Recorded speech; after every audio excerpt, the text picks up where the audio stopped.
Buenas noches a todos. Mi nombre es Daniel Cataño. Yo hago parte del grupo de los que estamos haciendo los webinars. Bienvenidos al webinar número 5 que estamos haciendo. El webinar tiene como tema esquemas de contratación de personas. Hoy nos acompaña el abogado Juan Diego de las Casas.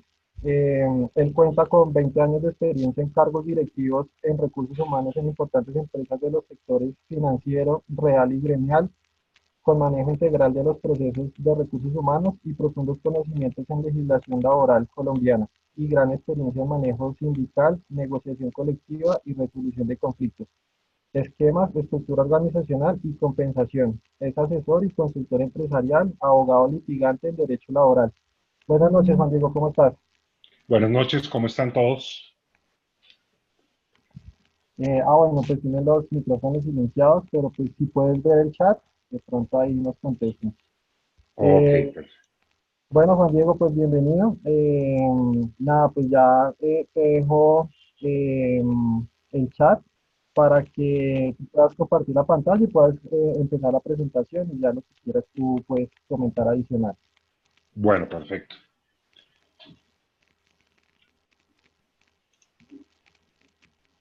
Bueno, buenas noches a todos. Muchas gracias pues por estar presentes en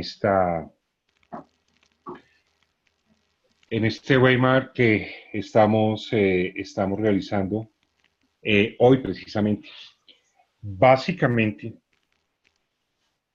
yo creo que estamos en la época de la innovación, en la época del emprendimiento, en la época de hacer nuevos negocios, tener nuevas alternativas de estar trabajando, pero igual también estamos en una época en que tenemos que estar con mucho cuidado, sobre todo en los temas que tienen que ver con la contratación de personas, que es básicamente a lo que nosotros nos vamos a enfocar en esta charla.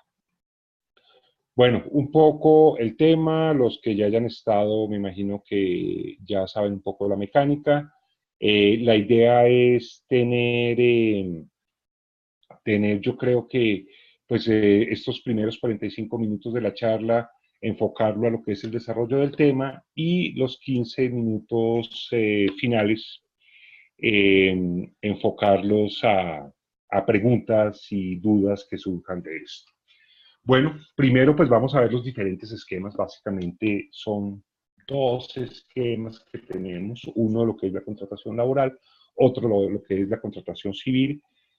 Hay una cosa y en algunos casos también que vamos a ver al final algún tipo de contratos comerciales que también se dan en el desarrollo de una empresa, en la contratación de personas y ver esas implicaciones que tiene esto y estas formas de contratación con el concepto de estabilidad ocupacional reforzada o estabilidad laboral reforzada, para poder tener, digamos, una idea concreta de qué implicaciones tenemos en cada uno de esos tipos de contratación que podemos establecer.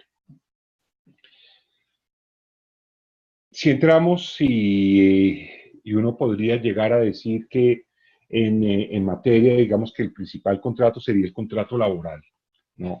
Sin embargo, estamos en unos momentos, no sé si ustedes han visto la gran preocupación del gobierno por la informalidad laboral, es decir, contratos que o personas que deberían tener un vínculo laboral no lo tienen, o personas que están contratadas sin ningún tipo de requisitos o soporte legal, o no están haciendo sus actividades tal como deben ser.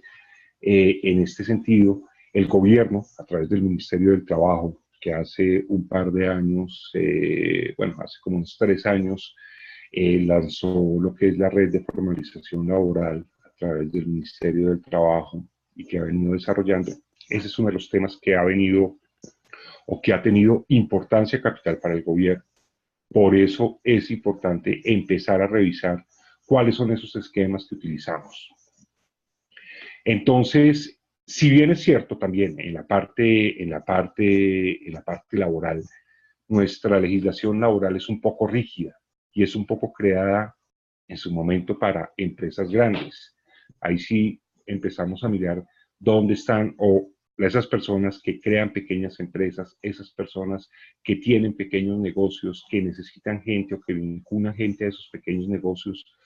A veces se le hace muy dispendioso manejar todo lo que tiene que ver con el tema laboral, con el tema de contratación de personas más que todo, y por eso se crean esos esquemas de informalidad que pueden llegar, y se los digo en mi experiencia, en que he representado varias empresas en varios procesos y he asesorado también unas cuantas en temas en que eso se vuelve un complique en el sentido de que las personas cuando ven que no se están cumpliendo sus expectativas o personas que son retiradas de estas empresas y no tienen un vínculo definido, demandan ante la justicia laboral, ante la jurisdicción laboral ordinaria y empiezan ya a tener problema aquellas personas o aquellos empleadores con eso. En una demanda laboral que uno puede decir, no, le debo a una persona, yo calculo unos 10 millones de pesos, fácilmente esos 10 millones se pueden convertir en 50 o 100 millones de pesos si uno no tiene previsto esa serie de cosas. Entonces, viendo ese tema, cuando hay una vinculación de una persona, tenemos que ver para qué la necesitamos, qué vamos a hacer con esa persona, qué actividad va a realizar esa persona y cuál es el grado de independencia o no que tiene la persona al realizar esa actividad, ¿no? Por eso es importante y es bueno saber cuándo un contrato puede ser laboral o cuándo no es laboral. Los contratos laborales tienen tres elementos esenciales y tres elementos que deben tener. El primero es una actividad personal en favor de alguien, en favor de una persona, es decir, que esa persona para la cual se contrató está realizando la labor para la cual se le contrató o realizando esa actividad para la cual se le contrató, ¿no? A veces uno contrata con ciertas personas para que hagan, pero son otros los que realizan esa actividad. Entonces, de pronto, en esos casos no habría una actividad personal o no habría una actividad que se esté realizando. Eso es lo que en derecho llamamos un contrato intuito persona, que la persona con la cual se contrata es la persona con la que realmente se debe establecer debe realizar esa actividad. Entonces, ahí estamos hablando de lo que es esa actividad personal. Otro elemento esencial e importante, no, antes de eso, con esta actividad personal no estamos diciendo que si hay una actividad personal hay un contrato de trabajo. Todavía no estamos hablando de eso, ¿no? Pero es uno de los elementos esenciales del contrato de trabajo. El otro elemento es la remuneración, es decir, que esa persona está trabajando esperando un pago por esa actividad que está realizando, por esa actividad que esa persona desarrolla, ¿no? Entonces, esa actividad que hace esa persona y la cual es remunerada, ¿no? Ahí se configuran estos dos elementos. Si dejamos estos dos elementos, puede ser cualquier tipo de contrato. Puede ser un contrato de prestación de servicios, puede ser un contrato comercial, de corretaje, de agencia comercial, en fin, de diferentes tipos de contrato, en donde puede haber una actividad personal y puede haber una remuneración. El tercer elemento es el cual diferencia el contrato laboral de los demás contratos. Y es el elemento de la subordinación. Es decir, acá que se está hablando, cuando una persona tiene un trabajo subordinado, ¿no? Y se configuran además los elementos de la actividad personal y la remuneración, entendemos que hay un contrato de trabajo. Básicamente, ¿cómo entendemos esa subordinación? Básicamente es ese deber jurídico que tiene una persona frente a otra, ¿no? De realizar una actividad y que ésta le indique esas condiciones de tiempo, modo y lugar para realizar esa actividad. Es decir, que esta persona no va a trabajar con independencia, aunque puede saber su labor y conocer su labor y hacer en lo que conozca la labor para la cual fue contratado, pero no tiene una independencia total, no tiene una independencia para realizar esa labor. Esa facultad que tiene esa persona que se contrate para impartirle órdenes, impartirle condiciones de tiempo, modo y lugar para realizar esa actividad para la cual fue contratada, impartir toda esta serie de requisitos para que la persona pueda desarrollar su actividad. Entonces, en ese sentido, es como podemos entender lo que es la subordinación. Y cuando confluyen esos tres elementos, cuando confluyen estos elementos, como es la actividad personal, la remuneración y la subordinación, ¿no? Ahí podemos hablar que existe un contrato de trabajo, un contrato regido por nuestra legislación laboral, un contrato regido por todas las normas de seguridad social y las normas laborales en los cuales se va a desarrollar una actividad. Esto tiene unas obligaciones que se van derivando de ese contrato, obligaciones laborales, obligaciones que están en la ley laboral, como son los temas de prestaciones sociales, como son los temas de seguridad social, en fin, cuando se van desarrollando todos los temas que tienen que ver con jornada de trabajo, todos los temas que tienen que ver con el salario, el tipo de salario que se dé. Entonces, en ese sentido, es cuando se empieza a dar esa actividad personal regida por que tiene una remuneración y que tiene una subordinación, y todo eso se cobija y se rige dentro de lo que es el contrato de trabajo, que está regido por una ley de orden público, que es nuestra ley laboral contenida en el Código Sustantivo del Trabajo, y que se establece y se debe llegar a ese punto.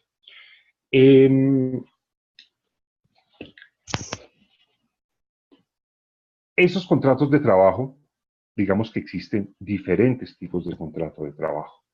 Uno, tenemos, digamos, desde un punto de vista de su forma, puede ser verbal o escrito. Para que exista contrato de trabajo, no necesariamente debe ser escrito. Puede ser también un contrato verbal.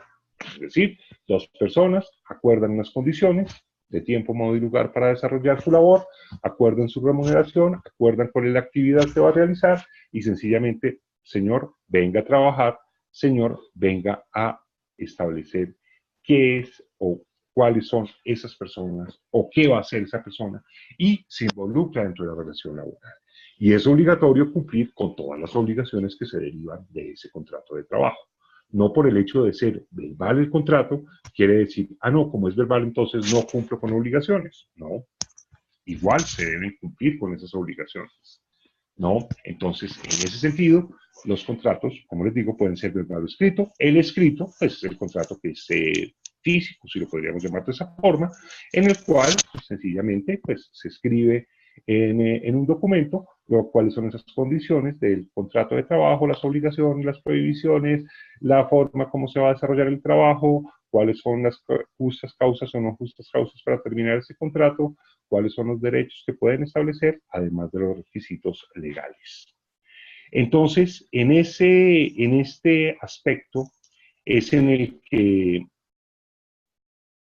perdón, es en el que se establece que existe contratos de trabajo que pueden ser verbales o escritos, ¿no? Según su duración, estos contratos también se pueden establecer, uno, a término indefinido o a término fijo, o por obra o labor contratada. Entremos a explicar cada uno. El contrato a término indefinido básicamente es un contrato en el que no se expresa dentro del cuerpo del contrato cuánto va a durar ese contrato, ¿no? Entonces, los contratos a término indefinido pueden ser contratos verbales o contratos escritos. Así lo establece la ley. Entonces, sencillamente es mientras subsistan esas causas que originan el contrato, no se establece un tiempo determinado. Ese es el contrato a término indefinido. El contrato a término fijo, no, por su parte, y al contrario del indefinido, sí debe, o es un contrato en el cual se establece cuánto dura ese contrato, ¿no? Y la ley exige que este contrato sea un contrato escrito. Entonces, aquí, si yo hago un contrato a término fijo, verbal, la ley va a entender que ese contrato es a término indefinido. No. ¿Por qué? Porque la ley y la norma exige que dicho contrato, que el contrato a término fijo, sea escrito. Este contrato a término fijo puede tener una duración inicial hasta 3 años. Sin embargo, puede tener prórrogas indefinidas. hay una creencia, si lo podemos decir popular, o una creencia en la gente que dice que el contrato después de tres prórrogas se convierte en indefinido. Eso no es cierto. El contrato a término fijo siempre es fijo, sino que puede tener prórrogas indefinidas. El contrato a término fijo, digamos que tiene unas diferencias, que dice que puede ser hasta 3 años, pero en los contratos que son inferiores o hasta un año, ¿no? Perdón, inferiores a un año, en esos contratos hay que tener una serie de cuidados especiales. Dichos contratos, o el contrato, digamos, por regla general, se puede pactar o se puede prorrogar, perdón, por un término igual o inferior al término inicialmente definido en este contrato. ¿No? Entonces, en los contratos que son inferiores a un año, la ley establece que estos contratos se pueden prorrogar solamente 3 veces por un término igual o inferior al inicialmente establecido. ¿Qué pasa con la cuarta prórroga? La cuarta prórroga dice que, la ley dice que esta cuarta prórroga debe ser a un año, ¿no? Entonces, en el contrato que es inferior a un año, yo lo puedo tener dentro de un esquema en el que esa persona, las 3 primeras prórrogas, es decir, el contrato inicial y 3 prórrogas más, las puedo hacer por un término igual o inferior al inicialmente pactado. Digamos, un contrato a 3 meses, y en el contrato inicial a 3 meses, tengo una prórroga por 3 meses más, tengo otra prórroga por 3 meses más, tengo otra prórroga por 3 meses más, ya la cuarta prórroga debo hacerla por un año. Eso para los contratos que son inferiores a un año. En los contratos entre 1 y 3 años, sencillamente es por un término igual o inferior al término inicialmente pactado, siempre que este término inferior no sea inferior a un año. ¿No? Bueno, el otro de según su duración es cuando es el contrato por obra o labor contratada. Aquí no hay una certeza clara de cuánto voy a necesitar esa persona para que desarrolle esa labor o se desarrolle esa obra o labor contratada. Este es un contrato muy utilizado, por ejemplo, en el sector de la construcción. Pues, sí, en el sector de la construcción, muchas empresas de servicios temporales, que más adelante hablaremos de ellas, utilizan también este tipo de contratos. Es decir, cuando se construye, por ejemplo, una casa, un edificio, ¿no? Uno puede tener un estimado de cuánto va a durar la construcción de esa casa, ¿no? Pero resulta que no voy a tener una claridad. Puede haber un momento en que falten materiales y no se pueda desarrollar, que las lluvias demoren la construcción o que se haga más rápido de lo que se esté planeando. Entonces, para esto la ley les establece o establece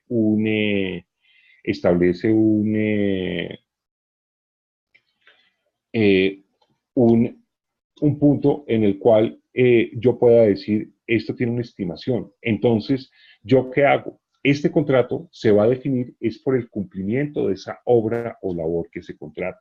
Y en este es importante definir cuánto es esa obra o labor que se contrata para poder digamos, tener claro cuándo finaliza el contrato. Este contrato, a diferencia del contrato fijo, no es prorrogable, sencillamente por su naturaleza no es prorrogable, porque si yo contrato a una persona para que haga una determinada labor, una vez finalice esa determinada labor, la persona sencillamente lo que va a hacer es decir, se acabó la labor, se acabó el contrato. Si lo necesito para que haga otra labor, será una labor diferente, pero se inicia un nuevo contrato. Eso yo no lo puedo prorrogar, ¿no? Por eso no se establece ni duración acá, ni nada, sino es cuánto dura esa labor o esa obra para la cual yo contraté a esa persona. Entonces, en este sentido, y muy rápido yendo sobre esto, estos son los contratos que son contratos de trabajo. Importante reiterar acá, esa actividad personal, esa remuneración y esa subordinación. Si en la relación, si en la actividad que realiza una persona se dan estas tres, hay un contrato de trabajo. La ley laboral establece un principio, que es el principio de la realidad, y ese principio que dice que no importa, no vamos a ver las formas, Yo puedo tener un contrato de prestación de servicios, puedo tener un contrato laboral, puedo tener, perdón, un contrato comercial, en fin, cualquier tipo de contrato, ¿no? Pero si se dan estos tres elementos, la actividad personal, la remuneración y la subordinación, la ley va a decir, señor, ese contrato no es un contrato civil o un contrato comercial, sino es un contrato de trabajo regido por nuestra legislación laboral y teniendo todas esas características o obligaciones. Es una situación muy común, todavía se presenta. Esto está más o menos desde el año 1950, o sea, es decir, esto no es nuevo, ¿no? Pero todavía se presenta. Cuando nosotros contratamos a personas a las que no sabemos qué ponerles a hacer, o que le decimos a una persona de pronto, oiga, venga, ayúdame aquí, y él me viene a ayudar un día, 2 días, 3 días, 5 días, y va a tener esa serie de cosas, ¿no? Esas implicaciones. Cuando desarrollemos todos los esquemas, vamos a ver una serie de conclusiones y una serie de formas. Yo puedo en este momento, tengo herramientas para contratar a una persona por 3 o 4 o 5 días no más que la necesite, o por fines de semana, o por diferentes puntos. A veces no se necesita una persona tiempo completo, todos los días trabajando, sino unos días. Pero si esa actividad, si sea de días a la semana, o de 5, de 4 días, lleva estos tres elementos, la actividad personal, la remuneración y la subordinación, se entiende que existe contrato de trabajo y al tener contrato de trabajo lo rige la legislación laboral y tiene todas las obligaciones que tiene esa legislación laboral. Bueno, existen otras formas de contratar personas, no solo la laboral, y contratarlas bien, que de eso se trata esta charla. Acá no estamos o no vamos a decir, oiga, venga a ver cómo violamos la ley o cómo contratamos mal a las personas, ¿no? Entonces, vamos a ver esos esquemas o esas formas de contratar personas, ¿no? Siempre cumpliendo la ley y que debemos tener presente en cada uno de esos tipos de contratación que nosotros realizamos o de vinculación de personas que nosotros realizamos. Inicialmente vamos a ver el tema de empresa de servicios temporales, lo que es contratistas independientes o trabajadores independientes o incluso, pues ya por lo menos tributariamente los igualaron a lo que son los trabajadores por cuenta propia, ¿no? Vamos a ver el tema de la tercerización, que es un tema que está muy en boga, que muchas empresas lo están aplicando y es importante saber qué se puede tercerizar y qué no se puede tercerizar, ¿no? Y un poco esas formas de tercerización, lo que son las empresas de servicios o el outsourcing que conocemos más, tenemos más conocimiento, y también un esquema que si bien ha sido muy atacado, todavía se sigue utilizando y en algunos casos se sigue mal utilizando, que es el tema de las cooperativas de trabajo asociado. Bueno, veamos un poco el esquema de lo que son las empresas de servicios temporales. ¿Por qué escogí este como primero? Porque en este, digamos que puede haber una relación entre la persona que presta ese servicio a un tercero, y ahorita vamos a explicar muy bien cómo es esa relación, ¿no? Entre la persona que presta el servicio a un tercero y la empresa y ese tercero que lleva a tener a esa persona, ¿no? Sin que sea su verdadero empleador.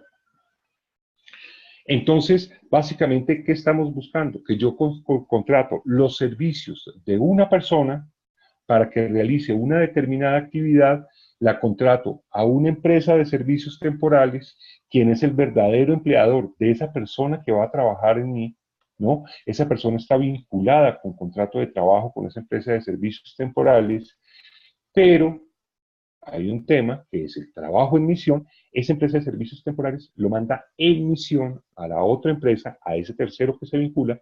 ¿Para qué? Para que desarrolle la actividad. Pues uno dice, fácil, contratemos a todo el mundo por esa actividad y así yo no tengo personas ni voy a tener ningún esquema.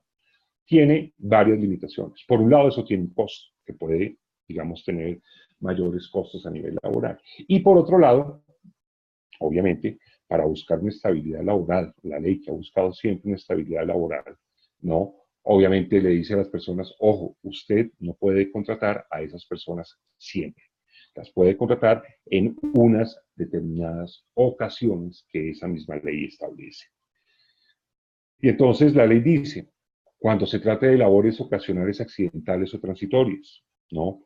Yo de pronto puedo meter una persona por 2, 3, 4 días, 5 días, ¿no? Pero digo, uy, hacerle un contrato de trabajo con la empresa para que luego entonces lleguen los 5 días y volver a liquidar, y de pronto lo necesito 5 días en la primera semana del mes y en la tercera semana otros 5 días, entonces de pronto se me vuelve una labor administrativa compleja.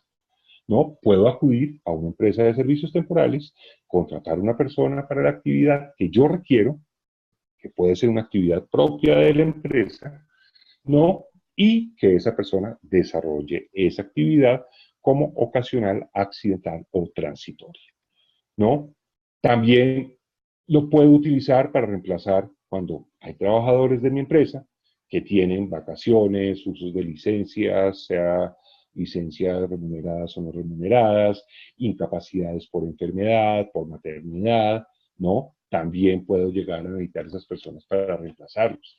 Tengo un periodo definido de tiempo, que puede ser la licencia que tenga la persona o las vacaciones de la persona. A veces se pueden acumular periodos de vacaciones si una persona sale dos periodos, y esto puede ser alrededor de mes y medio de vacaciones, dependiendo del tiempo o de la época del año en que se den estas vacaciones y los festivos que haya. Entonces, en esos aspectos, yo puedo llegar a tener a una persona que la puedo reemplazar con una empresa de servicios temporales que nos suministre un trabajador para realizar esa actividad, ¿no? Entonces, ahí voy estableciendo esto. O una incapacidad o la licencia de maternidad, que estamos en boca que se amplíe más, ¿no? Entonces, puedo utilizar personas para qué? Para que reemplacen a esa persona. ¿Durante qué? Durante el tiempo en que dure esa licencia, esa incapacidad, esas vacaciones, en fin, esa actividad que me hace contratar a esa persona. El tercer punto es un punto, digamos, que es el que ha abierto un poco ese tema de la contratación de personas a través de empresas de servicios temporales y le han dado, digamos, un mal uso en virtud de este tercer punto o de esta tercera causal para poder contratar empresas de servicios temporales, ¿no? Y es, la ley lo dice y voy a leerlo, perdón, dice, para entender incrementos en la producción. Perfecto, hasta ahí, digamos, está bien. Yo puedo tener un momento en el desarrollo del negocio de la empresa en que tengo una estacionalidad en incrementos en cuanto necesito. Muchas empresas de ventas, de ropa o de electrodomésticos, en fin, tienen, por ejemplo, electrodomésticos en algún evento deportivo, en un mundial de fútbol, en los Juegos Olímpicos, en una Copa América, no sé, de pronto pueden tener más actividad en que la gente está comprando televisores o algo, o ciertas empresas en diciembre con el tema de los regalos de Navidad y demás, también pueden tener, incrementan ventas que incrementan volumen de personas y pueden llegar a tenerlo. Entonces, digamos que esos incrementos en la producción, esas estacionalidades que suben en algún momento, para eso puedo contratar trabajadores a través de empresas de servicios temporales. Y ese mismo punto dice, y para la prestación de servicios por un término de 6 meses prorrogable hasta por otros 6 meses, ¿no? Ahí me está diciendo si es una licencia, si es una actividad ocasional, accidental o transitoria, si es unas vacaciones o si es un incremento de producción. Lo que le está diciendo a usted es que puede contratar para lo que sea, pero le da un límite de tiempo, ¿no? Y básicamente ese límite de tiempo es de un año, porque dice 6 meses prorrogables por otros 6 meses. Ahí sale una falsa creencia y dice que un trabajador temporal solamente puede estar un año. No, puede estar más tiempo. Porque esa persona, por ejemplo, si es en la segunda causal, en cuanto se requiera para reemplazar a una persona por una incapacidad por enfermedad, no. hay enfermedades graves, hay incapacidades graves que se pueden llevar más de un año, ¿no? Entonces la persona sencillamente está reemplazando a Juanito por la enfermedad de X y esa enfermedad tiene una incapacidad de un año o año y medio. Las incapacidades, la EPS cubre los primeros 180 días y el fondo de pensiones, si es de origen común, cubre hasta un año más. Entonces estamos hablando de año y medio, ¿no?, de incapacidad de esa persona. Y la persona puede trabajar tranquilamente reemplazando eso. Puede estar más de un año. Lo que pasa es que cuando se contrata por cualquier cosa diferente a labores ocasionales, accidentales o transitorias, diferente para reemplazar personal en vacaciones, uso de licencia, diferente incrementos de la producción, no tengo esa limitación, que no los puedo mantener permanentemente en eso. Y en eso la ley y la jurisprudencia, las decisiones judiciales de los jueces han sido muy claras. Si ve que no se está utilizando, declara a ese trabajador de empresa de servicios temporales como trabajador directo de la empresa. Puede llegar a suceder si no se utiliza o si se está violando ese tiempo de 6 meses o de un año adicional cuando no hay una razón que justifique eso. Eso lo establece la ley. Veamos un poco cómo funciona ese esquema.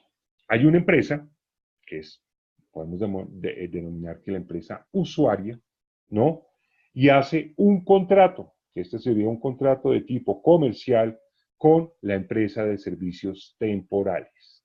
Esa empresa de servicios temporales, ¿o cuál es el objeto de ese contrato? Básicamente, el suministro de personal, el suministro de trabajadores. Ese es el contrato que tienen las empresas de servicios temporales.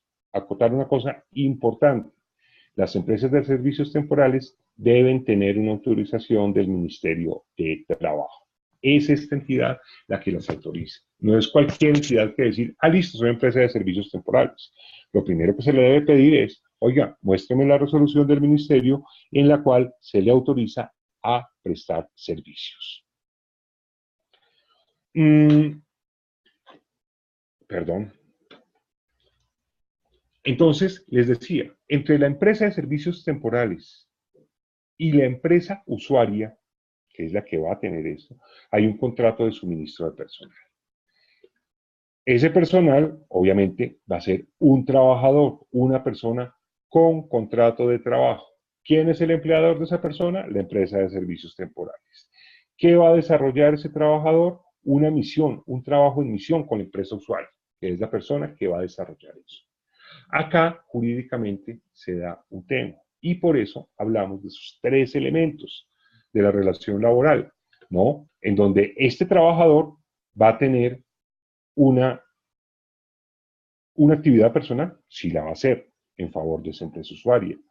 Va a tener una remuneración, si la va a tener en favor de una remuneración, que ¿quién se la paga? No la empresa usuaria, sino se la paga la empresa de servicios temporales, porque este es su verdadero empleador. Entre esta empresa usuaria y este trabajador, ¿existe subordinación? Sí existe subordinación. Entre este trabajador y esta empresa usuaria, ¿existe contrato de trabajo o podría declararse contrato de trabajo? Si se utiliza dentro de los términos y dentro de las cosas que vimos antes, no existe contrato de trabajo. Acá nace una figura que es la subordinación delegada. ¿Qué quiere decir eso? Que esta empresa de servicios temporales, en virtud del contrato que firmó con la empresa usuaria, tiene y le delega parte de la subordinación para que éste la ejerza. ¿En qué parte? En indicar esas condiciones de tiempo, modo y lugar, como se desarrolla el contrato, el trabajo. Yo no voy a tener que, como empresa, tener que decir a una empresa de servicios temporales, señores temporales, vengan y digan a ese trabajador que tiene que llegar temprano. No, yo le puedo decir que tiene que llegar temprano.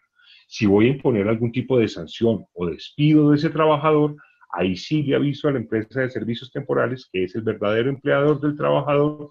¿Para qué? Para que esta empresa tome y haga todo lo que tiene que ver con eso. Básicamente le paga el salario, toda la parte disciplinaria y determinación se encarga esta empresa, pero de lo que son las condiciones de tiempo, modo y lugar, los hace la empresa usuaria frente al trabajador, que es al cual le deben responder.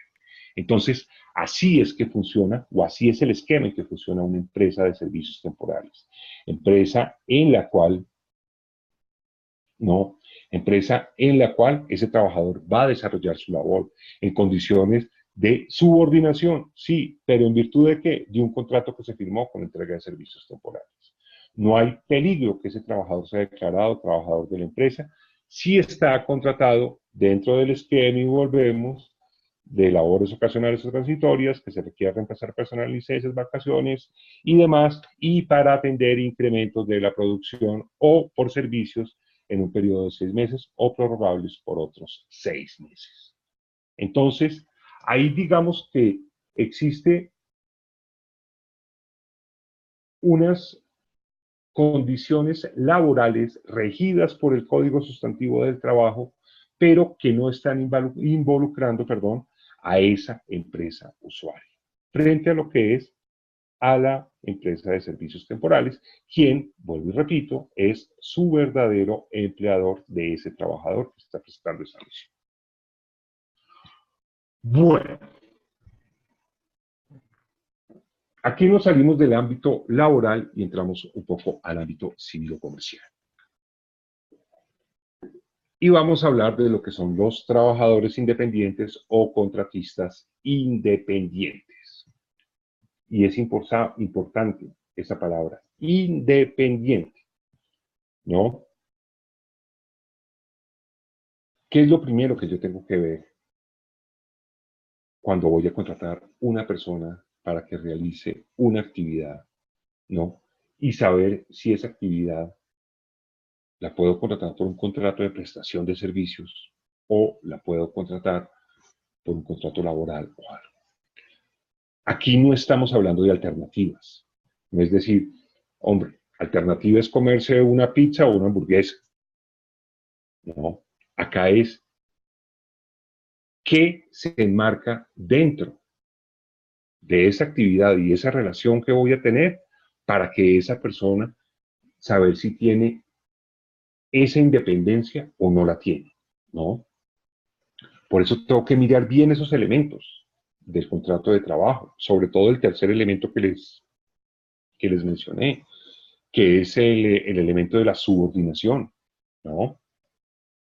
Porque este contrato, a diferencia del contrato de trabajo, tiene la actividad personal, tiene perdón, la remuneración, pero carece de la subordinación, ¿no? De esa facultad de establecer esas condiciones de tiempo, modo y lugar y de esa facultad de obedecer a ese empleador. Obedecer, y hablamos de una obediencia jurídica, no estamos hablando de una obediencia, perdón, de una obediencia total. No es un esclavo, es un trabajador, entonces debe estar enmarcado dentro de lo que establece la ley. Entonces, si no hay esa obediencia que se debe dar en esa actividad, podemos básicamente dar ese contratista independiente, ¿no? Es decir, que esa persona al realizar su labor tenga autonomía, tenga independencia, es decir, que realice eso sin que nadie le haya dicho o le tenga que decir cómo hacerlo.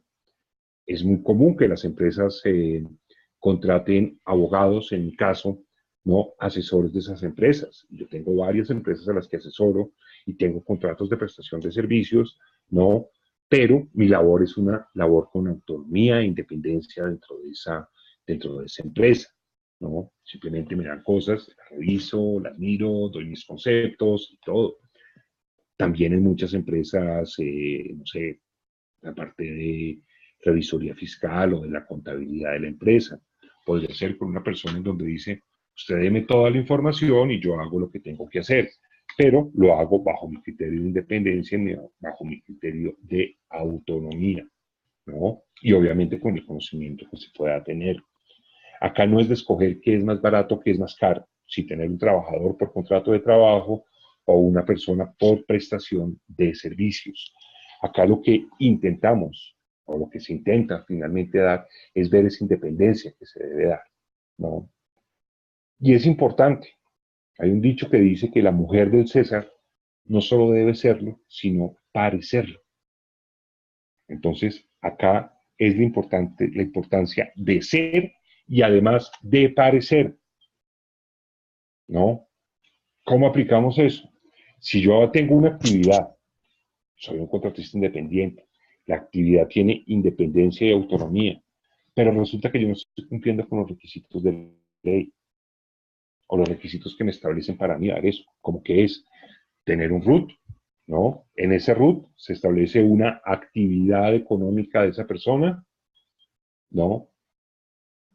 Y lo primero que uno tiene que revisar es que esa actividad de la persona, el código de esa actividad, concuerde con la actividad que va a hacer. Imagínense que me contraten a mí como abogado y que yo cuando fui a sacar el RUT dije, uy, venga, pongamos la de panadero. Entonces dice, no es simplemente recibir el RUT y decir, ah, listo, perfecto, trabaje, ya tengo el papel acá y lo pongo y lo tengo muy juicioso. Mire que esta persona es independiente, señor autoridad laboral, señor juez. Entonces le va a decir, oiga, pero acá la actividad dice que él es panadero, no que es abogado, y usted lo contrató como abogado. Entonces, ahí es donde tiene que haber, digamos, ese cumplimiento de esos requisitos. Que la persona, de acuerdo con su régimen tributario, tiene que poder presentar cuenta de cobro o factura. Que se presente esa cuenta de cobro o factura. Que la persona tiene que estar afiliada a la seguridad social como independiente y hacer todos los temas. Ahorita está cambiando un poco ese tema, no voy a entrar a ahondar en eso. Entonces, igual, se hace de esa forma, se hace con ese cumplimiento de esa forma. Entonces, es muy importante tener en cuenta, porque a veces puede haber una autonomía y puede haber una independencia, pero resulta que no, yo no le exijo RUT para que la persona trabaje, o no le exijo que me presente factura o cuenta de cobro para pagarle sus servicios, sino simplemente se los pago así, ¿no? O yo no le exigí nunca ni nada lo de seguridad social, ni sus pagos, ni que estuviera afiliado como independiente. A esa persona le pasa algo y esa persona puede decir, uy, yo puedo tener acá un contrato de trabajo. Y cuando el juez vaya a evaluar las cosas, decir, hombre, él no está afiliado como independiente, ¿no? Él no tiene RUT, el RUT tiene una actividad diferente a la actividad que estaba realizando su empresa, y además usted simplemente le pagaba a la persona sin que hubiera ningún documento. Así hubiera autonomía e independencia. Ese juez, perdón, en virtud de ese principio de la realidad, puede llegar a establecer que ese es un contrato de trabajo, ¿no? Entonces, esas son las cosas que debemos tener en cuenta. Hablemos finalmente de lo que es el tema de la tercerización. Acá hay una cosa muy importante. Básicamente, ¿qué es tercerizar? Es entregar, valga la redundancia, a un tercero la realización de una labor específica dentro de una empresa, en una actividad, en un negocio independiente, ¿no? Pero ojo, uno terceriza procesos completos, no terceriza personas. No es decir que si, por ejemplo, yo tengo un departamento comercial de ventas, ¿no? Entonces, y tengo una cantidad de vendedores que están trabajando con contrato de trabajo, y de pronto digo, hombre, ¿yo para qué voy a tener esta cantidad de vendedores? Es un costo administrativo altísimo. Entonces, venga, yo mejor los tercerizo. Y de pronto ellos se van a una empresa que los afilie y dice, venga, que yo les presto ese tema de tercerización. Ahí yo estoy tercerizando personas, ¿no? ¿Qué debería tercerizar yo? En el ejemplo que di, la totalidad del departamento de ventas. Eso es lo que yo tercerizaría. ¿Cuáles son las cosas de tercerización, digamos, más comunes que se dan en las empresas? Lo que tiene que ver, por ejemplo, con aseo y cafetería. Lo que tiene que ver, por ejemplo, con seguridad, que eso además ya tienen otra serie de condiciones, ¿no? En donde esas personas o esas empresas que realizan, ahí hay una actividad de esa persona. Solamente una actividad que se realiza en, esas personas, que es la actividad de vigilancia, la actividad de aseo y cafetería, en fin, en muchos tienen lo que es la actividad de todo el tema de servicios generales, de pintura, de electricidad y demás, ¿no? Eso lo podemos hacer con empresas que estén especializadas en prestar ese servicio. Yo tercerizo servicios y procesos, no tercerizo personas, ¿no? Y si me voy un poquito acá, cuando hablamos de cooperativa de trabajo asociados, Las cooperativas de trabajo asociados funcionan como empresas, pero son empresas del sector solidario, no empresas de la legislación comercial. No son una sociedad anónima, no son una sociedad por acciones simplificadas, no es una sociedad limitada. Es una sociedad o una asociación de personas que están regidas por la legislación civil, que están regidas por una legislación especial, ¿no? Y básicamente una cooperativa de trabajo asociado es que varias personas que hacen una misma labor o labores conexas a una labor principal, ¿no? Se reúnen y tienen otra serie de beneficios frente a eso y contratan, igual que cualquier empresa prestadora de servicios, contratan con una empresa X o una empresa usuaria o una empresa que requiere ese servicio. Entonces, y aquí es importante, no se tiene o no se tercerizan servicios, no se tercerizan personas, se tercerizan servicios y se tercerizan procesos de las empresas y procesos que sean completos, ¿no? Yo no puedo tercerizar de decir, bueno, listo, como les dije, la parte de ventas, venga, los vendedores los tercerizo, pero sigue todo mi esquema de ventas. Puede haber peligro. Muchos grupos de empresas de servicios temporales tienen esa empresas que dicen, venga, contrátela por acá por el outsourcing. Eso puede ser peligroso. Toca saber y toca establecer bien cuáles son esas actividades iguales que se dan. Bueno, yo creo que llegamos un poco al límite para desarrollar esta charla. El tema es muy largo, solo quería dar como un esbozo general en cada uno de los temas y pueden surgir muchas dudas sobre esto, ¿no? Entonces, en ese sentido, pues los invito ya a ver, acá creo que tengo varias preguntas que me están apareciendo en el chat, entonces vamos a mirar y a responder estas preguntas. Buenas noches, invitamos a ir dejando sus preguntas. ¿Qué pasa si no se cumple? Pregunta J. Mariscal. ¿Qué pasa si no se cumple alguna de las tres condiciones, actividad, remuneración o subordinación? Básicamente que no hay contrato de trabajo. Hace poco llevé un proceso en el cual se probó la subordinación, se probó la actividad de la persona, pero no se probó la remuneración. Tiene que confluir los tres elementos del contrato de trabajo. Y como no se probó esa remuneración, sencillamente se declaró que el contrato de trabajo no existía. Bueno, pregunta, ¿cómo Diana Moreno, cómo una persona demuestra que se incumplió su contrato verbal?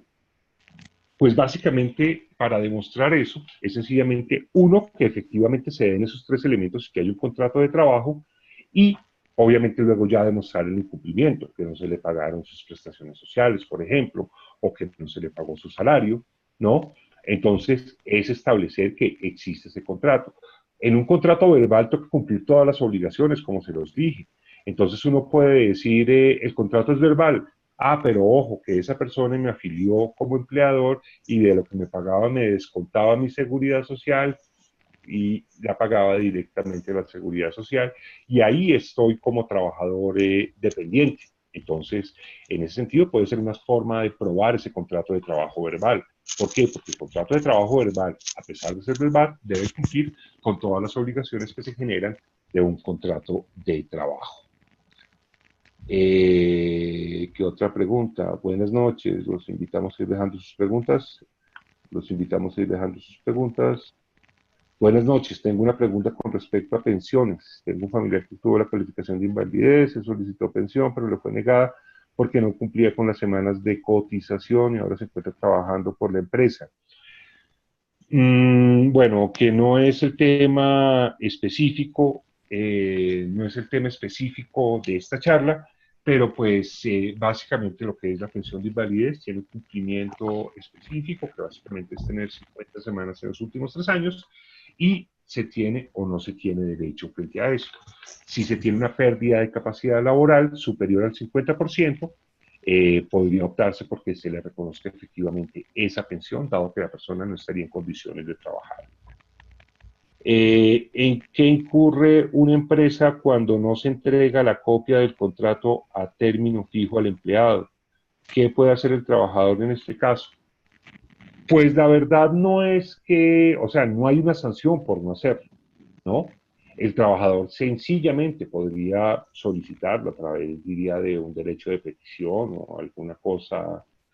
Sí, yo creo que el derecho de petición es lo más, a la empresa para que le entregue el contrato. El derecho de petición es un derecho constitucional, es un derecho fundamental, el cual la persona tiene que, o la empresa a la cual se la pongan, igual tiene que cumplir con eso. Y en el evento de no entregarlo, porque de pronto puede ser que no le entregué el contrato en su momento y después se quemó el archivo, no existe el contrato, ¿no? Entonces ahí ya correría la empresa con un riesgo, y es que ese contrato lo declaren verbal por no existencia de ese contrato. Lo recomendable es que siempre se entregue el contrato, no hay una razón para no entregarlo.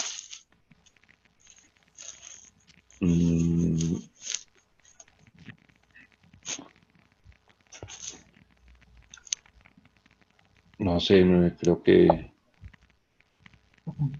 Juan Diego, sí, ahí hay otra pregunta. ¿Otra pregunta? Sí, mira, Me dice, recuerda las tres causales para considerarse contrato de trabajo verbal. No solo el verbal, sino todos los tipos de contrato de trabajo. Básicamente no son tres causales, sino tres elementos que debe involucrar, lo que es la actividad personal en favor de un tercero, la remuneración, es decir, que se dé esa remuneración. ¿Qué quiere decir con esa que se dé esa remuneración? Quiere decir que la remuneración así no se pague, pero es que esa persona tenga ese ánimo de tener un trabajo remunerado. Entonces, debe haber esa remuneración y la subordinación como esa facultad que tiene el empleador, ¿no? De impartir órdenes y condiciones de tiempo, modo y lugar para el desarrollo del contrato y un manejo disciplinario en el evento que se presente, y la obligación de obediencia jurídica del trabajador para desarrollar esa actividad. ¿Cuáles son los tiempos mínimos y cuáles son los máximos para la duración de un trabajo con término fijo?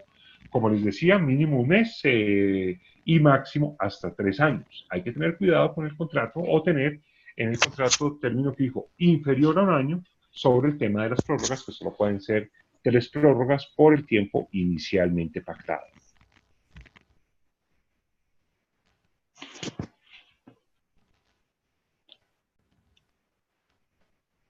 bueno, no sé si tengan alguna otra pregunta, si de pronto alguien desea hablar, que le habilite el micrófono. Todavía nos quedan unos minutos.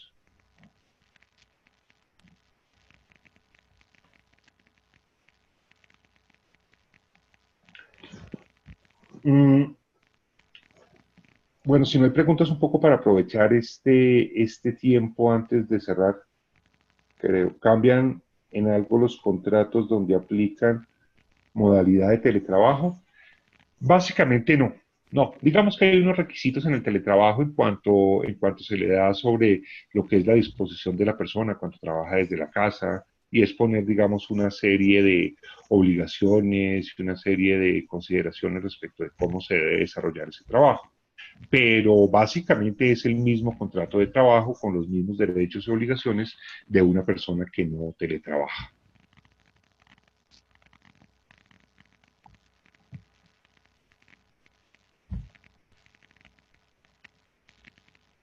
En ese pues es importante que la empresa tiene que ir a la casa a mirar cuáles son las condiciones o en dónde va a desarrollar la persona el trabajo, si se dan esas condiciones para que la persona desarrolle su trabajo y pueda desarrollar ese trabajo. Básicamente esos digamos que son ciertos esquemas. Juan Diego, le va a dar la palabra a Carlos Benítez, que levantó la mano. Ok, perfecto.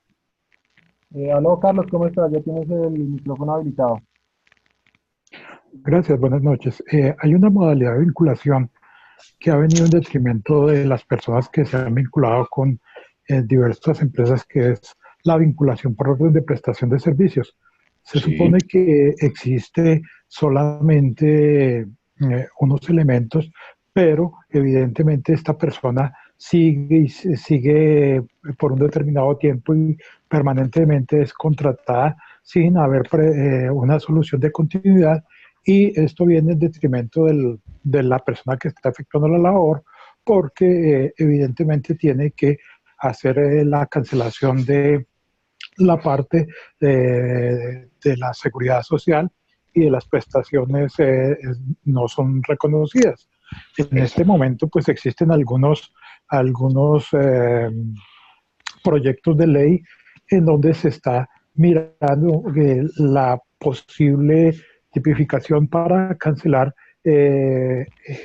prestaciones a estas personas que están mediante este modo de vinculación laboral. Carlos, sí.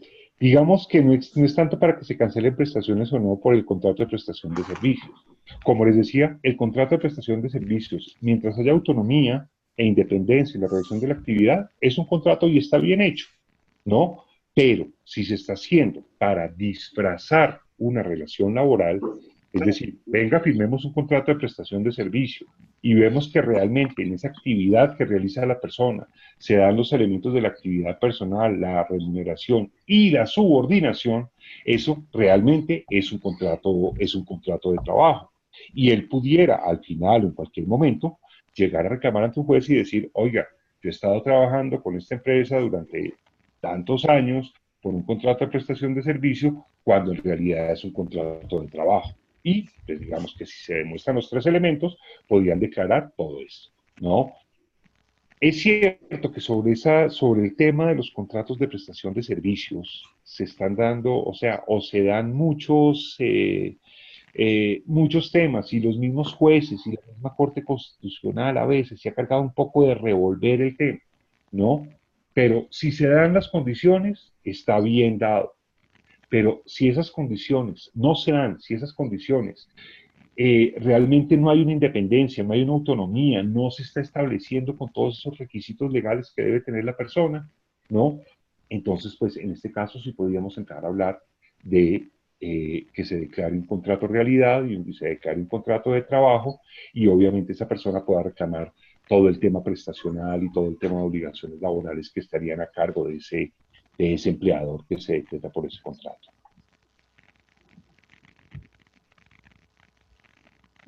Sí, Carlos, quedó todo bien.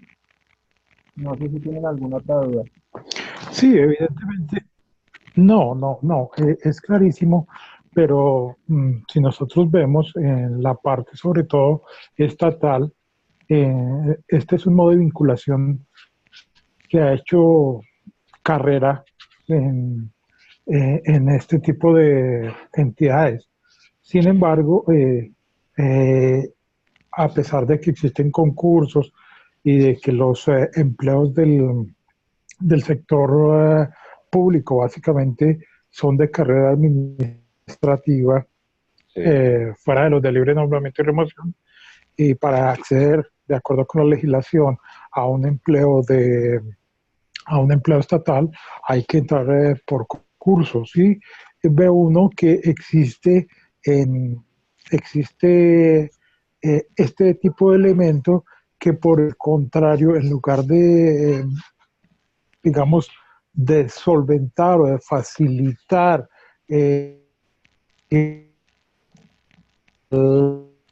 una que está. Bueno, Carlos, creo que se nos ha cortado un poquito.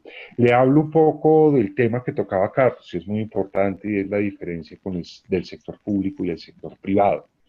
Si lo... eh, Y eso no debería ser así. sí, eh, creo que Martica, dice que no se entiende, no sé si era con Carlos o lo mío. Pero bueno, Carlos tiene toda la razón. En el sector público, digamos que son un poco más laxos en el sentido. Ahí es lo que se ha denominado esas, entre comillas, nóminas paralelas, ¿no? De gente que se contrata a través de prestación de servicios. Y la jurisprudencia del Consejo de Estado ha sido un poquito más laxa, y es que permite ese tipo de contratos, así se den los elementos de actividad personal, remuneración e incluso subordinación, ¿no? Dice que si hay una necesidad del servicio, entonces se pueden dar ese tipo de contratos. Cuestión con la que yo no estoy de acuerdo. Si se dan los tres elementos, debe ser un contrato de trabajo o un contrato reglamentario o una vinculación reglamentaria en el sector público o en el sector privado, ¿no? Pero en eso ha sido y han disfrazado lo que es el tema de lo que es la necesidad del servicio. Además, que por temas de presupuesto nacional y por temas de cualquier otra de legislación y demás, las entidades estatales no pueden modificar las nóminas como las nóminas o la cantidad de personas y los cargos que tienen de estructura organizacional no la pueden modificar tan fácil como lo pueden modificar una empresa privada, ¿no? Eso necesitan, hay algunas que están por ley, otras incluso están por constitución, de decir quiénes la conforman y quiénes trabajan allí y cómo esas personas se dan. Entonces, en ese sentido, es en el que se llega ya a determinar que puede existir. En eso, y se los digo, yo no estoy de acuerdo con eso, el Consejo de Estado, la jurisprudencia de la jurisdicción contenciosa administrativa ha sido un poco laxa en eso. O sea, es decir, los contratos que han declarado como contratos de trabajo son, digamos, es algo que ya sea muy grosero, ¿no? Pero ese tipo de contratos, digamos que a veces no han tenido eso y todo lo disfrazan, uno, en la necesidad del servicio y dos, en que una entidad no puede modificar sus nóminas, no puede modificar su estructura orgánica ni el número de trabajadores tan fácil como lo puede hacer una empresa privada. ¿Qué opinión tiene de la contratación por horas en Colombia? ¿Ve futuro esa modalidad? Yo creería que sí, sin embargo, yo creo que tiene que estar muy bien establecida y regida, y sobre todo en lo que tiene que ver con los aportes a la seguridad social, ¿no? Debe tener sobre eso. Esto ayudaría mucho a que hubiera una flexibilización un poco más en las formas de contratar. Y a veces cuando se habla de flexibilización dice, claro, es para las empresas, que las empresas cada vez le pagan menos a los trabajadores. No, ¿no? Lo que hago de flexibilización es para lo mismo. Las personas en este momento y las personas cambian, ¿no? Y cambia su forma de ser y cambia un poco la misma cultura, ¿no? Ya no se está trabajando 8 horas, a veces una persona puede realizar su labor en 4 horas, ¿no? Y puede realizar durante todo el día otra cosa. En muchas empresas, y tal vez ustedes lo han vivido, ¿no? Y yo cuando estuve vinculado a empresas, a veces uno llegaba y decía, uy, este día me lo debían descontar porque no hice nada. A veces uno calentaba puesto. En otras cosas, de pronto había días que se tiene que trabajar mucho. Entonces, digamos que esta flexibilización le puede permitir a la persona, digamos, en ciertas formas, una de pronto mejor vida. Así como un día puedo trabajar mucho, ¿no? Hay otro día en que puedo trabajar poco. Y en este momento que existen algunos elementos que pues, nos excederíamos mucho si los explicamos, que permiten eso, todavía siguen siendo muy rígidos. Yo creería que esto debe ser, pero, o sea, que tiene funciones la vinculación por horas, pero tiene que ser muy bien regulado, sobre todo, como les digo, en el aspecto de la seguridad social. Muchas gracias, Juan Diego. Bueno, pues a todos muchísimas gracias por su participación. A Juan Diego, muchísimas gracias. Un tema súper interesante. Eh, ya estaremos hablando pues con Jorge para mirar pues el tema de tus datos y eso, si tú quieres de pronto compartirlos con las personas. Sí, Eh, y pues a todos los claro. participantes les recuerdo nuestro próximo webinar el 25 de abril, en 2 semanas. El tema va a ser las claves del trabajo remoto. Y pues no, muchísimas gracias a Juan Diego, muy amable por tu tiempo y pues una feliz noche. Y feliz Listo, noche muchas para gracias a todos. todos por su atención y a ver, Betty la Fea, creo. Muchas gracias a Gracias. todos. Hasta Ok, luego. Chao, chao. gracias. Chao.